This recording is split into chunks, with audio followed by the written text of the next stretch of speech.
Labai smagu.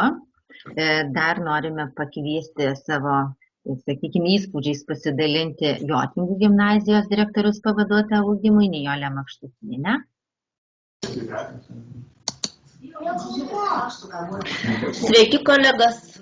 Aš tikrai įdėmiai stebėjau ir klausiausi jūsų pranešimų ir tikrai visos Jotvingių STEAM komandos vardu noriu padėkoti jums, kad jūs atsiliepėt ir priėmėte STEAM iššūkį Alytuje. Tai ačiū jums labai.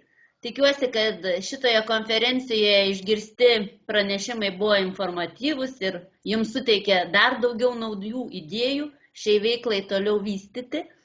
Tad linkiu, kad mes toliau bendrautume ir bendradarbiautume, dalintumės tą savo patirtimi.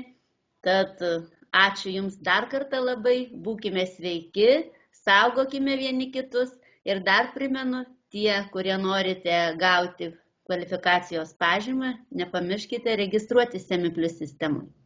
Tai ačiū jums labai.